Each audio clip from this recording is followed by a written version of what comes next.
Hi friends, previous video में हम लोगों ने देखा था, हम लोग का चैप्टर चल रहा था मानव जनन यानी कि ह्यूमन रिप्रोडक्शन। ह्यूमन रिप्रोडक्शन के बारे में हम लोग बता दिए थे पिछला वीडियो में कि जनन किसे कहते हैं, जनन कितने प्रकार के होते हैं और जनन के क्या क्या लाभ होते हैं। यह सारा चीज़ हम लोग प्रीवियस वीडियो में देख चुके हैं। अब आज का हम लोग का क्लास जो होगा, आज का वीडियो कंप्लीटली रूप से हम लोग को रहेगा मेल रिप्रोडक्टिव सिस्टम यानी कि नर जनन अंग। नर जनन अंग टोटल का टोटल चैप्टर या टोटल का टोटल यह आज का जो वीडियो होगा वह हम लोग का किस पर आधारित होगा, नर जनन अंग पर। इसके बारे में बोर्ड एग्जाम में भी पूछा जाता है, डायग्राम बनाने के लिए दे देगा कि नर जनन अंग का नामांकित चित्र बनाए। तो मैंने फिगर को बोर्ड पे ड्रॉ कर दिया है। यह समझाने के लिए आपको मैं रफली फिगर ड्रॉ किया है। आप लोग जो है बुक से अच्छी सा फिगर बना लीजिएगा, बना करके हो सके तो 2 बार 3 बार उसको प्रैक्टिस कर लीजिएगा। तो चलिए हम लोग समझते हैं इसको। तो सबसे पहले हम लोग देखते हैं कि कहा जाता है कि नर जनन अंग, नर जनन अंग कहा जाता है तो किसको कहा जाता है, तो नर जनन अंग जो कहा जाता है, ध्यान दीजिएगा, नर जनन अंग किसे कहा जाता है, तो टेस्टिस को कहा जाता है। टेस्टिस को हम लोग हिंदी में क्या बोलते हैं, वृषण बोलते हैं। यानी कि नर जनन अंग अगर पूछ दिया जाए कि नर जनन अंग किसे कहा जाता है, तो नर जनन अंग टेस्टिस को कहा जाता है। और टेस्टिस को हिंदी में क्या बोलते हैं, तो हिंदी में हम लोग वृषण बोलते हैं। जो मनुष्य में वृषणों की संख्या टोटल कितनी होती है, 2 होती है। पूछ दिया जाए कि मनुष्य में टेस्टिस की संख्या कितनी होती है, तो टेस्टिस की संख्या 2 होती है। अब देखिएगा 2 और दोनों की लंबाई चौड़ाई, तो लंबाई चौड़ाई मैंने यहाँ पे लिख दिया 5 सेंटीमीटर, 2.5 सेंटीमीटर एंड 3 सेंटीमीटर। यानी कि 5 सेंटीमीटर लंबा होता है, इतना 2.5 सेंटीमीटर जो होता है उसका गोलाई होता है, और 3 सेंटीमीटर जो होता है वह क्या होता है, चौड़ा होता है। तो यह दोनों की लंबाई चौड़ाई मैं यहाँ पे लिख चुका हूँ, इसको भी आप लोग नोट कर लीजिएगा। अब देखिए पूछा जाए कि यह दोनों टेस्टिस जो होता है, दोनों टेस्टिस जो एक तरह से इस तरह से थैलीनुमा, सॉरी उधर दिखाई नहीं दे रहा है, इधर मैं बनाते रहा हूँ, एक तरह से यह थैलीनुमा रचनाओं में ढका होता है। यह दोनों टेस्टिस इस तरह से एक थैले जैसी रचनाओं में ढका होता है। इस थैले को ही हम लोग क्या बोलते हैं, वृषण कोश। इस थैले को हम लोग क्या बोलते हैं, वृषण कोश। ध्यान दीजिएगा, यह जो एक थैले जैसी रचना होगी और थैली जैसी रचनाओं में यह दोनों टेस्टिस जो रहता है वह ढका हुआ रहता है। इसको हम लोग क्या बोलते हैं, वृषण कोश बोलते हैं। ध्यान रखिएगा। अब इसका काम, इसका हम लोगों ने बोला क्या कि इसको नर जनन अंग कहा जाता है। किसको कहा जाता है, टेस्टिस को कहा जाता है। तो यह हम लोग देख लिए, एक टेस्टिस मेरा इधर है, एक टेस्टिस कहाँ है, इधर है। तो यह दोनों टेस्टिस जो होता है, देख लीजिए, टेस्टिस का मतलब मैंने क्या बोल दिया, हिंदी में इसको हम लोग क्या बोलते हैं, वृषण बोलते हैं। अब इसका मुख्य रूप से काम क्या होता है, तो इसका मुख्य रूप से यह टेस्टिस का जो काम होता है वह क्या चीज़ का निर्माण करना, तो इसका काम है स्पर्म का निर्माण करना। स्पर्म का निर्माण करना, जिसको हिंदी में हम लोग क्या बोलते हैं, शुक्राणु बोलते हैं। इसका टेस्टिस का मुख्य काम क्या होता है, स्पर्म का निर्माण करना। और जनन की क्रिया में स्पर्म काफ़ी सहायक होता है, बिना स्पर्म का जनन की क्रिया संभव नहीं है। इसलिए टेस्टिस को क्या कहा जाता है, नर जनन अंग कहा जाता है। चलिए अब डायग्राम को हम लोग समझते हैं। देखिए एक टेस्टिस मेरा इधर है, एक टेस्टिस कहाँ है, इधर है। दोनों एक ग्लैंड्स के द्वारा, एक नलिका के द्वारा आकर के यहाँ पे मिला है। देखिए एक इधर से भी आकर के और दोनों आकर के कहाँ पे मिल गया, यहाँ पे मिल गया। अब इसको हम लोग क्या कहते हैं, तो इसको हम लोग बोलते हैं प्रोटोस्टेट ग्लैंड्स। यह जो बीच वाला जो काला वाला जो भाग है इसको हम लोग क्या बोलते हैं, प्रोटोस्टेट ग्लैंड्स, जिसको हम लोग बोलते हैं पुरस्थ ग्रंथि। क्या बोलते हैं इसको हिंदी में, इसको हिंदी में हम लोग बोलते हैं पुरस्थ ग्रंथि, पुरस्थ ग्रंथि। अब देखिए यहाँ से यह एक ग्लैंड्स एक नलिका के द्वारा आकर के यहाँ पे आकर के मिल गया, इधर से भी एक नलिका के द्वारा आकर के यहाँ पे आकर के मिल गया। अब यह यहाँ पे होता क्या है कि यहाँ पे यह जमा हो जाता है। कौन जमा हो जाता है, तो स्पर्म जमा हो जाता है, जिसको हम लोग क्या बोलते हैं, शुक्राणु बोलते हैं। तो यह आकर के यहाँ पे क्या हो जाता है, जमा हो जाता है। और जमा होने की वजह से यह रास्ते के द्वारा जो देख रहे हैं, इसी रास्ते के द्वारा इसमें से पुरस्थ ग्रंथि, सब साथ मिल करके और वीर्य का निर्माण करता है, और इसी रास्ते के द्वारा जो होता है वीर्य जो होता है मेल रिप्रोडक्टिव सिस्टम से निकल करके और फीमेल रिप्रोडक्टिव सिस्टम तक पहुंचता है, और फिर निषेचन की क्रिया जो होती है वो क्या होती है, संपन्न होती है। तो हम लोग यहाँ से देख लिए, तो यह मेरा क्या हो गया, यह जो है टेस्टिस है, इधर से यह ग्लैंड से आकर के इसमें जुट गया, इधर से भी आकर के ग्लैंड से आकर के इसमें जुट गया। इसका जो आधा वाला जो यह ऐसे जो भाग होता है इसको हम लोग बोलते हैं एपिडिडाइमिस, एपिडिडाइमिस, जिसको हम लोग बोलते हैं हिंदी में अर्धवृष्ण। क्या बोलते हैं, अर्धवृष्ण। अब देखिए यह हम लोग का समझ में आ गया, इधर भी अर्धवृष्ण है, इधर भी अर्धवृष्ण है, और यहाँ से आकर के यह यहाँ पे आके मिल गया, फिर इधर से आकर के यह ग्लैंड्स जो होता है यहाँ पे आके मिल गया। और इसकी पार्ट्स को हम देखते हैं, जैसे कि यह मनुष्य जो पानी पीता है, पानी की पीने के बाद किडनी जो होता है पानी को प्यूरिफाई कर देता है, और शरीर में जितने भी प्रकार के विषैले पदार्थ होता है जैसे कि अमोनिया वगैरह हो गया, इसको यूरिन के माध्यम से यह यूरिन ब्लडर में ला करके देख लीजिए, यहाँ पे एक गुब्बारा टाइप का बना हुआ है जिसको हम लोग बोलते हैं यूरिन ब्लडर, जिसको हिंदी में हम लोग क्या बोलते हैं, मूत्राशय। हिंदी में हम लोग क्या बोलते हैं, मूत्राशय। तो यह यूरिन ग्लैंड्स यहाँ से देखिए एक निकला हुआ है, यहाँ से निकला हुआ है, यह आकर के यूरिन ब्लडर में क्या हो जाता है, जमा हो जाता है, और फिर वह इसके रास्ते से वह क्या करता है, बाहर निकल जाता है। फिर यह जो बीच वाला जो रास्ता जो है, यह बीच वाला रास्ता, इसको हम लोग क्या बोलते हैं, यूरेथ्रा। इसको हम लोग क्या बोलते हैं, यूरेथ्रा बोलते हैं। अब देखिए यह जो मेरा यहाँ से लेकर के और यहाँ तक का जो भाग है, यहाँ से लेकर के यहाँ तक के भाग है, इसको हम लोग क्या बोलते हैं, हिंदी इंग्लिश में पेनिस बोलते हैं, और हिंदी में इसी को पेनिस को हिंदी में क्या बोला जाता है, तो हिंदी में इसको बोला जाता है शिश्न बोला जाता है। अब देखिए यहाँ पे जो एक तरह से एक यहाँ के शिश्न के मुंड पर एक तरह से वह कवर से ढका हुआ रहता है, जो कवर जो होता है जो फैलता और सिकुड़ता है, उसको हम लोग क्या बोलते हैं, ग्लैंड्स पेनिस। क्या बोलते हैं उसको हम लोग, ग्लैंड्स पेनिस बोलते हैं। तो यह सारा चीज़ समझ में आ गई होगी, किसका क्या काम है, कौन सा किसका किस। यहाँ पे तो मैंने बता दिया, यहाँ पे क्या हो जाता है, प्रोस्टेट ग्लैंड्स, जिसको हम लोग बोलते हैं पुरस्थ ग्रंथि। तो यह टोटल का टोटल डायग्राम आप लोग को समझ में आ गया होगा। यह देखिए मैं एक बार फिर से बता दे रहा हूँ, यहाँ पे क्या है, टेस्टिस है, टेस्टिस की संख्या कितना होता है, 2 होता है। यह टेस्टिस से एक नलिका जुड़ा हुआ है, आकर के यहाँ मिला है, फिर इधर से एक नलिका जुड़ा हुआ है, आकर के यहाँ आकर के मिल गया है। उसके बाद ठीक उसी के ऊपर यहाँ दोनों तरफ से दिखेगा, यह जो ग्लैंड्स होता है यह सेमिनल ग्लैंड्स होता है, इसी के द्वारा जो होता है यहाँ से निकलने वाले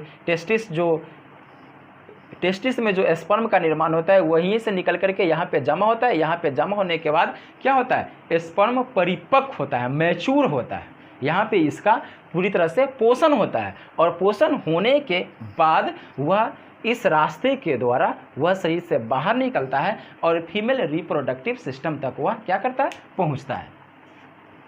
यूरेथ्रा इसको बोल दिए, इसको यूरेथ्रा क्यों बोलते हैं, क्योंकि इसी नली से भी है जो यूरिन निकलता है शरीर से, इसी नली के द्वारा क्या होता है, यूरिन बाहर होता है, इसलिए इसको यूरेथ्रा भी कहा जाता है। तो यह डायग्राम टोटल क्लियर हो गया होगा। अब हम लोग बारी बारी से सारे चीज़ को एक एक करके देखते चलते हैं कि आखिर किसका क्या फंक्शन है, और हम लोग किस में कौन कौन से फंक्शन के बारे में पढ़ेंगे, यह सारा चीज़ हम लोग आगे देखेंगे। चलिए इसको जल्दी से आप लोग डायग्राम बना दीजिए, नहीं तो हो सके तो इसको स्क्रीनशॉट ले लीजिए।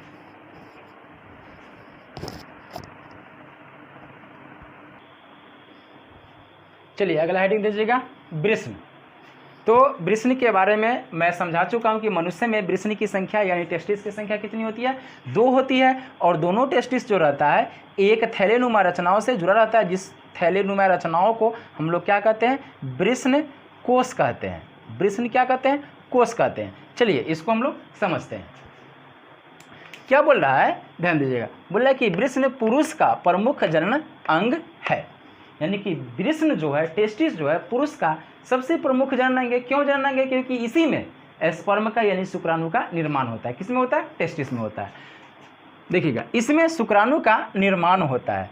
पुरुष में 2 वृषण होते हैं, यानी वृषण की संख्या पुरुष में कितना होता है? 2 होता है, जो वृषण कोश में दोनों जांघों के बीच स्थित रहता है। यह वृषण कोश होगी एक तरह से थैलीनुमा रचना, जिसको हम लोग क्या कहते हैं? वृषण कोश कहते हैं, जिसमें दोनों वृषण उपस्थित रहता है, स्थिर रहता है। और यह वृषण कोश जो होता है, यह वृषण कोश जो होता है, यह मनुष्य के यानी पुरुषों के दोनों जांघों के बीच थैलीनुमा रचनाओं में यह क्या रहता है? एक तरह से यह लटका हुआ रहता है। नेक्स्ट पॉइंट देखिएगा, वृषण कोश। वृषण कोश उदर गुहा के साथ इंगेनियल नाल द्वारा जुड़ा रहता है। वृषण कोश जो होता है, यह जो थैली जो होता है, यह थैला जो होता है, वह क्या होता है? बोला है कि वृषण कोश उदर गुहा के साथ इंगुइनल नाल, इंगुइनल नाल द्वारा जुड़ा रहता है। यह जो थैला जो होता है, वह एक नली के द्वारा क्या रहता है? जुड़ा हुआ रहता है। यदि किसी कारणवश आंत का कोई भाग, ध्यान दीजिएगा, फिर से इसको बोल दे रहे हैं, यदि किसी कारणवश आंत का कोई भाग इंगुइनल नाल से होते हुए वृषण कोश में आ जाता है तो इस अवस्था को हर्निया कहते हैं। तो इस अवस्था को क्या कहते हैं? हर्निया कहते हैं। यह जो होता है, इस तरह से थैलीनुमा जो रचना होती है, यह शरीर के उदर से यानी कि पेट की भाग से यह क्या रहता है? ढका हुआ रहता है। और किसी कारणवश, किसी टेक्निकल वजह से, किसी तरह की कोई अंग अगर सही से काम नहीं कर रहा है, तो जिसकी वजह से आंत का थोड़ा सा कुछ भाग जो होता है, अगर इसमें प्रवेश कर गया, यह जो थैलीनुमा रचना होती है, इसमें क्या हो गया? प्रवेश कर गया। तो प्रवेश कर जाता है तो यह दोनों को काफ़ी जख्म देने लगता है। यह दोनों टेस्टिस को काफ़ी क्या करता है? जख्म देने लगता है। और इस अवस्था को ही हम लोग क्या कहते हैं? तो इस अवस्था को हम लोग कहते हैं हर्निया। हम लोग आम बोलचाल की भाषा में सुनते हैं, बोलता है कि लोग इसको हर्निया हो गया। हर्निया हो गया मतलब क्या? कि टेस्टिस की आकार जो होती है वो क्या हो जाता है? बढ़ जाता है। और मनुष्य को चलने में, टॉयलेट करने में, मूत्र विसर्जन करने में बहुत तरह की कठिनाइयाँ होती है। तो इसको छोटा सा ऑपरेशन करके इसको हर्निया को क्या किया जाता है? निकाल दिया जाता है, सर्जिकल करके, सर्जरी के द्वारा उसको बाहर कर दिया जाता है। और फिर मानव का जो टेस्टिस है वह पहले जैसा फिर से पुनः हो जाता है। तो नेक्स्ट पॉइंट क्या बोल रहा है? कि वृषण कोश का तापमान शरीर के तापमान से 2 से 3 डिग्री सेंटीग्रेड क्या रहता है? कम रहता है। यानी कि यह वृषण जो होता है, ध्यान दीजिएगा, यह वृषण कोश पूरा का पूरा थैलीनुमी रचना, यह जो वृषण कोश का जो तापमान जो होता है, टेम्परेचर जो होता है, वह शरीर के टेम्परेचर से कितना कम रहता है? 2 से 3 डिग्री सेंटीग्रेड कम रहता है। यानी कि शरीर का टेम्परेचर, मनुष्य के शरीर का नॉर्मली टेम्परेचर कितना होता है? 37 डिग्री सी, और इसको अगर करेंगे फ़ारेनहाइट में तो 98 डिग्री फ़ारेनहाइट। तो हम लोग यहाँ पे सेल्सियस में समझेंगे तो 37 डिग्री से अगर मनुष्य के शरीर का तापमान है तो इसका कितना होगा? 2 से 3 कम होगा, या तो 34 होगा और नहीं तो 35 डिग्री सी होगा। क्यों? क्योंकि अधिक तापमान पर स्पर्म जो होता है वो क्या हो जाता है? वेस्ट होने लगता है, बर्बाद होने लगता है। वो उसका सही से पालन पोषण नहीं हो पाता है, जिस वजह से स्पर्म की सुरक्षा के लिए इसका तापमान जो रहता है, ताकि स्पर्म को, शुक्राणु को सुरक्षित रख सके, इसलिए इसका तापमान जो होता है शरीर के तापमान से कितना कम होता है? 2 से 3 डिग्री सेंटीग्रेड। इसको याद रखिएगा। अगर पूछ दिया जाए कि वही वृषण कोश यानी कि वृषण कोश का तापमान मनुष्य के शरीर के तापमान से कितना कम होता है, तो 2 से 3 डिग्री सेंटीग्रेड क्या होता है? यह कम होता है। चलिए नेक्स्ट पॉइंट देखते हैं। प्रत्येक वृषण संयोजी उत्तक के आवरण से ढका होता है। देखिए, वृषण की संख्या मनुष्य में हम लोग कितना बताया? तो वृषण की संख्या हम लोगों ने बताया कितना? 2। मनुष्य में पूछा है वृषण की संख्या तो 2। और प्रत्येक वृषण जो होंगे, यानी कि यह वृषण और यह वृषण दोनों जो होता है, दोनों के ऊपर एक विशेष प्रकार की एक तरह से लेयर होती है, ढका हुआ रहता है। जो किस उत्तक का ढका हुआ रहता है, बना हुआ रहता है? तो वह संयोजी उत्तक। कौन से उत्तक? तो वह संयोजी उत्तक से वह क्या रहता है? ढका हुआ रहता है। यानी कि टेस्टिस जो होता है, इसके ऊपर से चारों तरफ से एक आवरण रहता है, एक लेयर रहता है, एक कवर रहता है। उस कवर में यह ढका हुआ रहता है। इस कवर क्या, कौन से उत्तक का बना होता है? तो संयोजी उत्तक का बना होता है। अगर पूछ दिया जाए कि वृषण का आवरण जो होता है यह किस उत्तक का बना होता है, यानी आवरण मतलब उसको ढकने वाला, तो वह संयोजी उत्तक का बना होता है। देखिएगा, जिसे हम लोग क्या कहते हैं? ट्यूनिका, जिसे हम लोग ट्यूनिका एल्बुजिनिया, ALBU, इसको मैं फिर से लिख दे रहा हूँ, ALBUGENIA, यानी कि जो ढका हुआ रहता है, यह आवरण क्या चीज़ का ढका हुआ रहता है? कोन ऊतक का, संयोजी ऊतक का बना रहता है। और इस आवरण को हम लोग क्या कहते हैं? तो ट्यूनिका एल्बुजिनिया। इस आवरण को हम लोग क्या कहते हैं? Tunica albuginea. अब देखिए, प्रत्येक जो यह ट्यूनिका एल्बुजिनिया जो होता है, यह वृष्ण का, मैं एक तरह से इधर से एक तरह से यह मैं बना लेता हूँ, इस तरह से एक बन गया, मान के चलिए कि यह मेरा क्या बन गया? वृष्ण बन गया। तो यह जो होता है इसको कई खंडों में डिवाइड कर देता है अंदर की ओर। यह कई खंडों में क्या करता है? इसको डिवाइड कर देता है, जिसको हम लोग क्या कहते हैं? सेप्टा, जिसको हम लोग क्या कहते हैं? सेप्टा। तो यह वृष्ण को, ट्यूनिका एल्बुजिनिया जो होता है, वृष्ण को कई खंडों में अंदर जाकर के यह क्या करता है? डिवाइड कर देता है। डिवाइड करने के कारण जो अंदर वृष्ण के अंदर कई छोटे छोटे जो होते हैं वह सेप्टा बन जाते हैं। और इन सेप्टा में दो तरह की कोशिकाएं पाई जाती है। ध्यान दीजिएगा, इन सेप्टा में कै तरह की कोशिकाएं पाई जाती है? तो दो तरह की कोशिकाएं पाई जाती है। चलिए इसको नोट कर लीजिएगा। इसको मिटा के नीचे से फिर से मैं लिख दे रहा हूं, इसको नोट कर लीजिएगा। लिखिएगा, वृष्ण अनेक सेप्टा में विभक्त हो जाते हैं, यानी कि बट जाते हैं, विभक्त हो जाते हैं।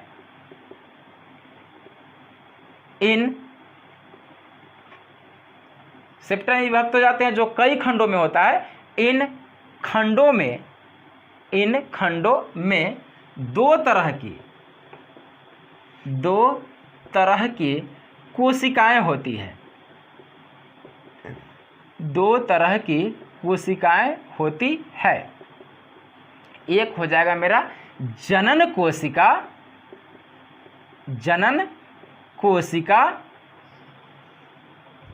चलिए इसको पहले नोट कीजिए जल्दी से, इसको हो सके तो स्क्रीनशॉट ले लीजिए।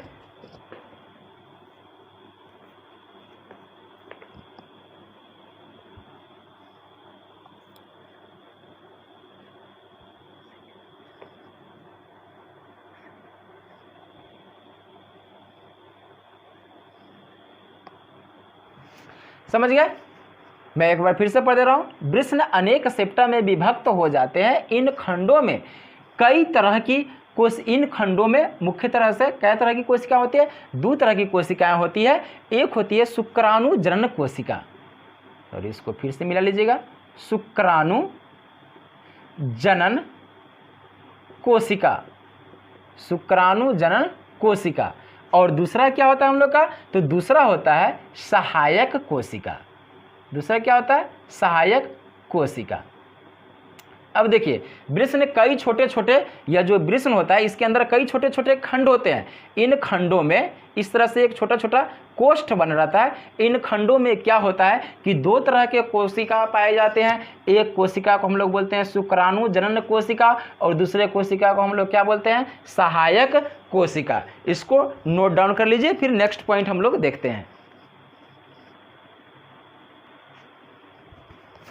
चलिए इसके आगे हम लोग अब देखते हैं, इसके आगे बोल क्या रहा है। नेक्स्ट पॉइंट देखिएगा, वृष्ण के भीतरी किनारे से 6 मीटर लंबी कसी हुई नली जुड़ी रहती है। अब देखिए, यह मैंने एक वृष्ण बनाया था। ऐसे मनुष्य में वृष्णों की संख्या कितना? तो 2 होता है। तो एक वृष्ण बनाया था, और वृष्ण के अंदर वाली लेयर से इस तरह से ऐसे करके क्या होता है? एक नलिका बहुत लंबी निकलती है, जिसकी लंबाई कितनी रहती है? जिसकी लंबाई, सॉरी मैं फिर से बना दे रहा हूँ, इस तरह से ऐसे हो करके और इस तरह से ऐसे जुट करके एक विशेष प्रकार की एक नलिका निकलती है।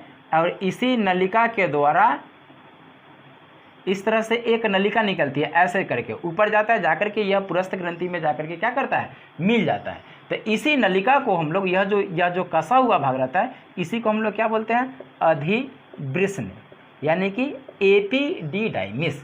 6 मीटर लंबी एक कसी नली के द्वारा जुड़ी रहती है, जिसे अधिवृष्ण या एपिडिडाइमिस कहते हैं। देखिए यह वृष्ण हुआ, वृष्ण का फिर मैं एक इधर से बना दे रहा हूँ ताकि आप समझ जाइएगा अच्छी तरह से।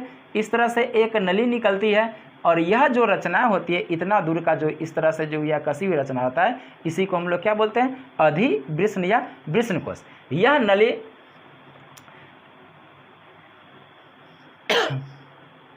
और इसमें अधिवृष्ण से, देखिए यह अधिवृष्ण हो गया, इससे एक पतली नली निकलती है, इससे एक क्या निकलती है, जैसे कि यह वृष्ण मैंने बना दिया, यहाँ से इस तरह से यह एक ऐसे जोड़ दिए इस तरह से, इससे जो एक पतली नली निकलती है, जो ऊपर का मैं डायग्राम में बनाया था और जो जाकर के वह कहाँ मिलता था, शुक्राशय में जाकर के मिला था। तो इस नली को हम लोग क्या कहते हैं, शुक्रवाहिनी, शुक्रवाहिनी, यानी कि इसी नली के द्वारा, यानी कि टेस्टिस के बगल में एक जुटा हुआ रहता है जिसको हम लोग बोलते हैं एपिडिडाइमिस, जिसका आकार इस तरह से होता है, यानी कि इसका आकार घोड़े के नाल जैसा होता है। किसके नाल जैसा होता है, घोड़े के नाल के आकार का जैसा यह होता है, जो टेस्टिस के ठीक बगल से लगा हुआ रहता है। और इससे जो नली निकलती है इसको हम लोग बोलते हैं शुक्रवाहिनी नली।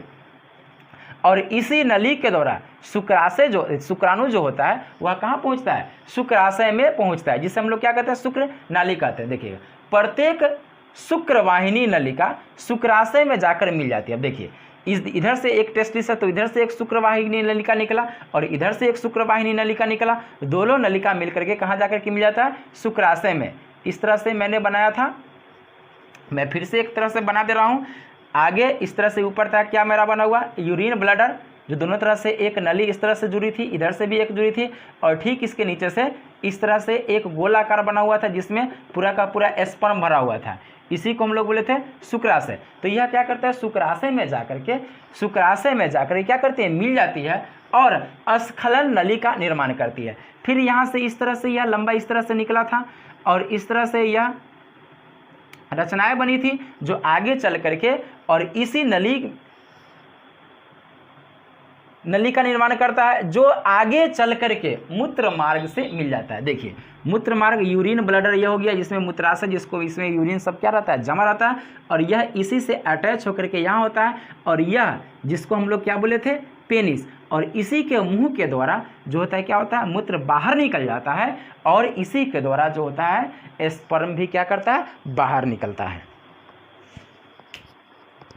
तो इतना हम लोग समझ लिए, क्योंकि इसका और जो पुरस्थ ग्रंथि है या शुक्राशय है, यह सब सारी बात को हम लोग नेक्स्ट वीडियो में देखेंगे, क्योंकि वीडियो काफ़ी लंबी हो जाएगी। तो इतना तक को आप लोग नोट कर लीजिएगा। इसका जो जन अंग पार्ट 2 आएगा उसमें पुरस्थ ग्रंथि, शुक्राशय, पेनिस और जितने भी इसका मेल रिप्रोडक्टिव ऑर्गन होता है सारे को बारे में बताया जाएगा, टोटल के बारे में बताया जाएगा। तो आप लोग वीडियो को लाइक और चैनल को सब्सक्राइब जरूर कर दीजिएगा। फिर मिलते हैं इसका सेकेंड पार्ट के साथ अगले वीडियो में।